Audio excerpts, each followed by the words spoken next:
स्वागत आहे तुमचं सुबोध जाधव इंग्लिश सोल्युशन या यूट्यूब चॅनलमध्ये. आज आपण बघणार आहोत इंटू द वाईल्ड. किरण पुरंदरे यांचं जे इंटू द वाईल्ड आहे त्या लेसन नंबर 1.6 त्याचा आपण ब्रेन स्ट्रोमिंग आज अभ्यासणार आहोत. त्यामधला A2 हा क्वेश्चन आज आपण कंप्लीट करणार आहोत आणि बाकीचे राहिलेले जे A3, A4, A5 असतील जे बाकीचे आहेत त्यासाठी तुम्हाला पुढच्या व्हिडिओमध्ये तुम्हाला ते बघता येतील. तोपर्यंत चला तर सुरू करूया मग into the wild brain storming A2.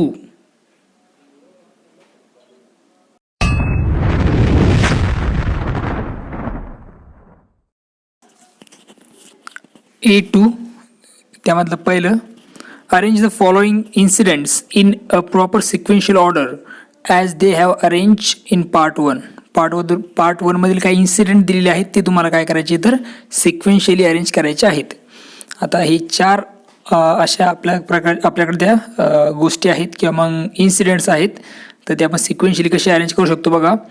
तर हे चार वाचून घेतल्यानंतर तुम्हाला कळून जाईल. Writer realise that he was lost in wood. रायटरला रिअलाइज झाले की तो जंगलात हरवला आहे. The langurs saw the leopard. ते जे लंगूर्स आहेत माकडस त्यांनी काय केलं तर त्या लेफार्डला बघितलं.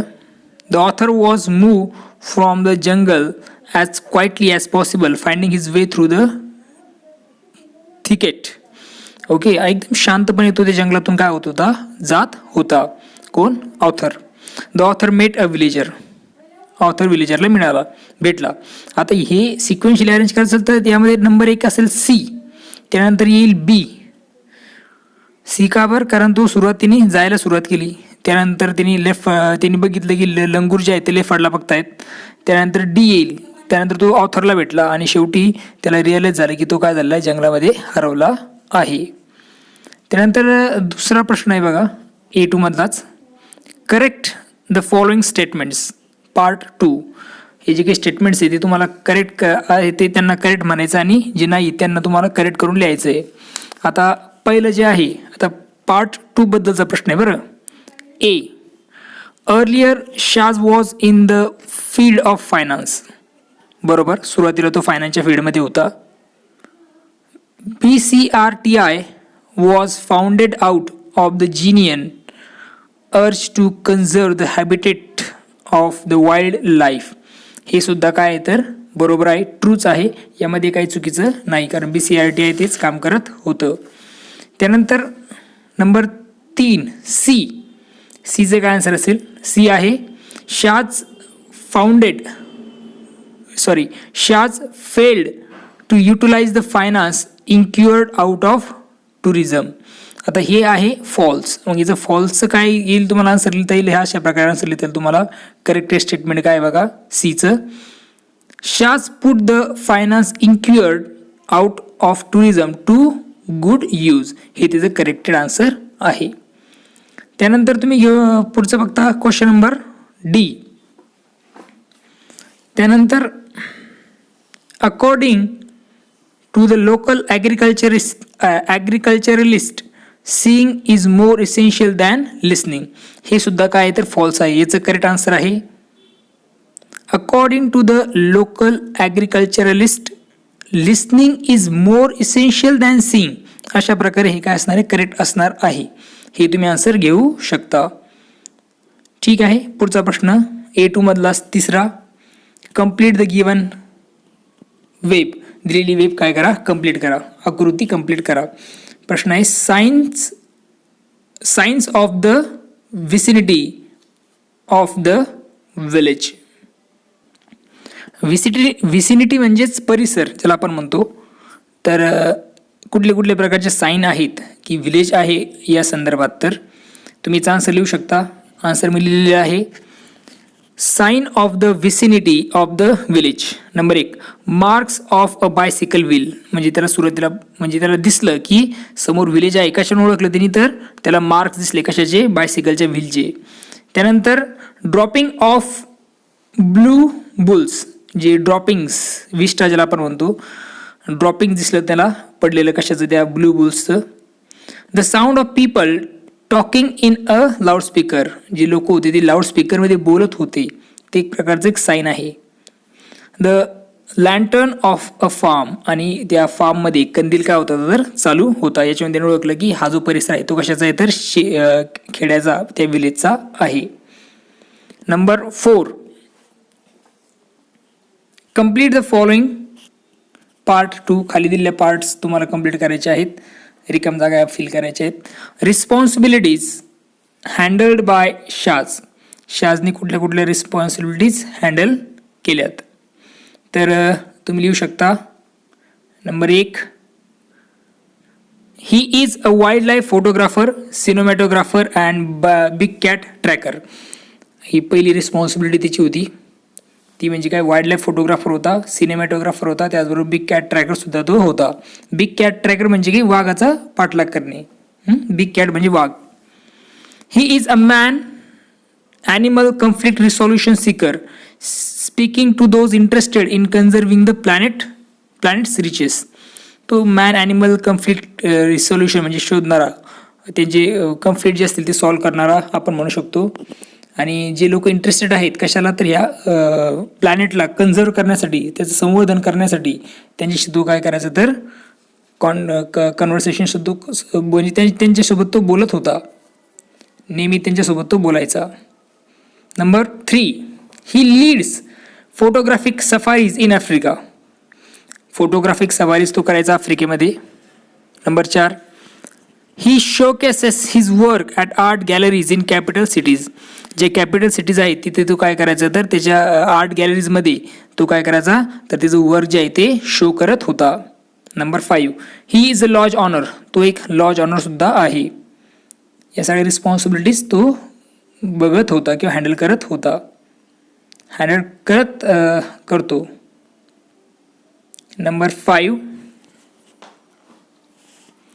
complete the flow chart stating the reactions of the petrified langurs due to the presence of the leopard.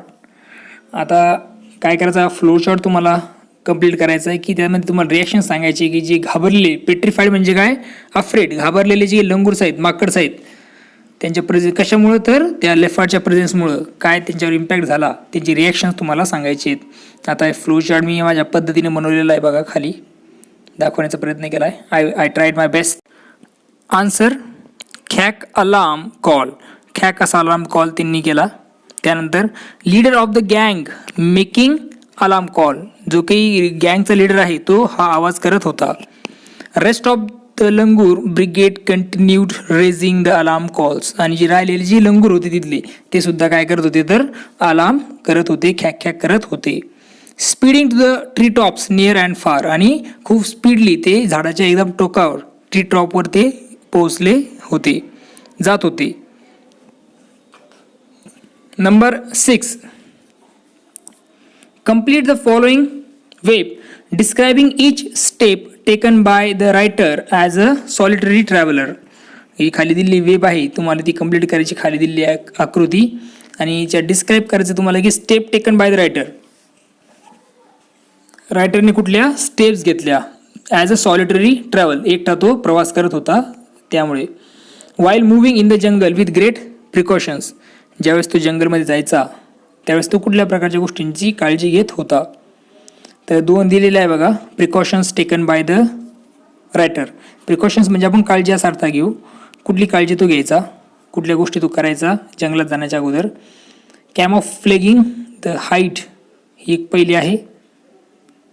त्यानंतर ही बाकीचेही तुम्ही त्यात टाकू शकता. Scanning the area visually. जो सभोवतालचा एरिया आहे तो काय करायचा, एकदम केअरफुली स्कॅन करायचा. कॅमोफ्लॅगिंग मीन्स एक डिस्गाईज होण्याची, लपण्याची जागेवर तो जात होता. Trying to make minimal sound. आणि प्रयत्न करायचा की कमीत कमी आवाज होईल. Watching with wide open eyes. आणि एकदम उघड्या डोळ्याने तो सगळ्या गोष्टी बघत होता. Treading cautiously among the leaves. लीव्जून जाताना एकदम कॉशियसली, काळजीपूर्वक तो जात होता. Grasping various sound. आणि वेगळ्या प्रकारचे आवाज तो ऐकत होता. या सगळ्या गोष्टी तो करत होता. Number 7, complete the table explaining the qualities that you would like to imbibe from nature within yourself. खाली दिलेली वेब तुम्हाला कंप्लीट करायची, टेबल तुम्हाला कंप्लीट करायचं आहे की कुठल्या प्रकारच्या क्वालिटीज तुम्ही नेचरकडून स्वतःमध्ये घेऊ इच्छिता. And provide the reason for the same, आणि त्याचे रिझन तुम्हाला सांगायचे आहेत. आता ट्री आणि स्ट्रीम दिलेलं आहे बघा, काय लिहू शकता तुम्ही याच्यात. ट्रीबद्दल काय लिहिता येईल, चॅरिटेबल. ट्री कशा असतात तर चॅरिटेबल असतात, ते लोकांना देण्याचं काम करतात जास्तीत जास्त.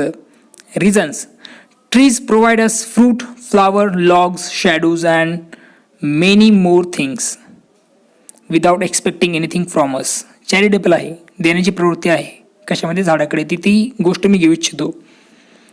या व्यतिरिक्त तुम्ही वेगळंही लिहू शकता आणखी ना. पेशन्स आहे, इतर गोष्टी तुम्हाला वाटल्या तर तुम्ही त्यात घेऊ शकता.